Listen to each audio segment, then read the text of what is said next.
Affect a change here again to help you get out of your own head. Let go of the stress of the moment and enjoy this written piece as read by Michael Woodruff. Links to the writer's information and donation opportunities are in the description. Be sure to subscribe and hit the notification button so you won't miss out on future readings. Like, comment, and share it on your social media to give this awesome writer their day in the sun.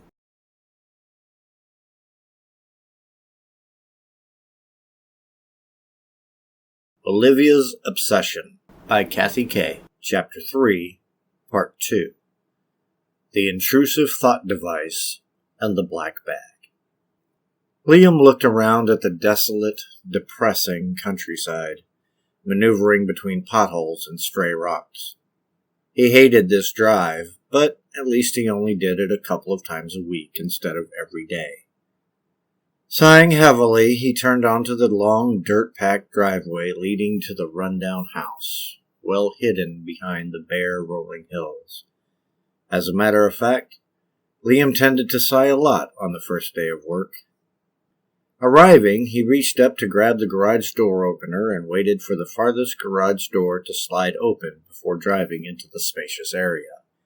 There was only one car in one of the bays. 2 bays were reserved for a shop area, and the 4th was for employees. He carefully drove onto the hydraulic ramp, scanned his retina into the state-of-the-art scanner, and sat back to enjoy the ride. It was just one of those carnival rides that made your stomach reach up to your head, and as a bonus, it lasted much longer than any carnival ride. The sensation was exhilarating, never growing old or boring. Liam despised and dreaded the drive to work, but he loved the descent to the office. "Hey, Liam. Good morning to you, and welcome back. Did you have a nice couple of days off?" The burly lift operator greeted him as a cobalt-blue Mercedes came to a rest. Liam spoke a few polite words of greeting as he stepped out of the luxury car into the massive underground entryway. The smell of chicken and ribs barbecuing triggered his hunger pangs, and as if that wasn't enough to process, the sights and sounds like that of a rainforest assaulted his senses, causing extreme tranquility to invade his mind and soul. Pausing to enjoy the moment, Liam breathed deeply, savoring the incredible entryway of the Intrusive Thoughts Corporation, preparing himself for the upcoming workday. Liam stepped onto the people mover, relaxing as he drank in the sights around him. Huge wall-sized screens effortlessly showed off their prowess and expertise. Contrasting between unhurried and lightning-fast rainforest scenes, the images of the beautiful moist woods were everywhere, under, over, and around. Constant movement, continual bombardment. This floor-to-wall ceiling screenings was hands down one of the most advanced technology anywhere in the known world. Liam enjoyed the long ride to work, and there was always something new showing on the screens. Nature, news, and stand-up comedy, to name a few. He'd never seen any reruns in the 5 years he'd been coming to the office. Quite incredible.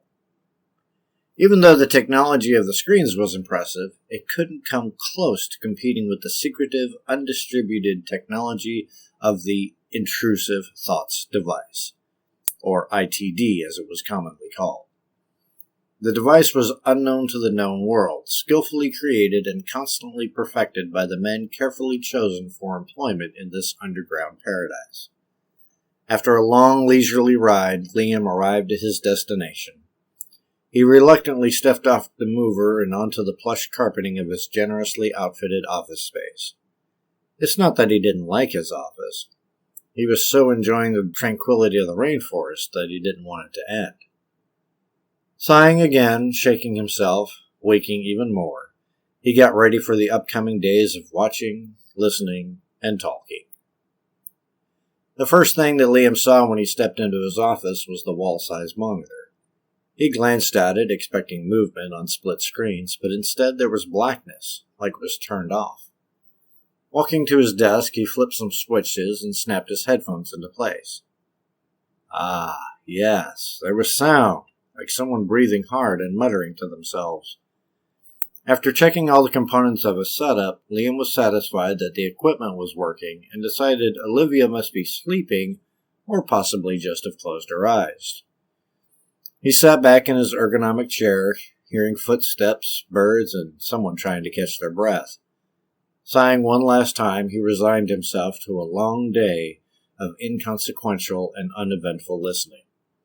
In the meantime, in a cave far above the ground, a heavy-set and strong-looking man checked to see if Olivia was breathing, secured the black bag, picked her up as easily as a sack of potatoes, and gingerly trudged down the trail towards civilization. To be continued. Thanks for listening. Remember to hit those like and subscribe buttons if you haven't already. Check out our other videos for more mental stimulation to help you get through your day.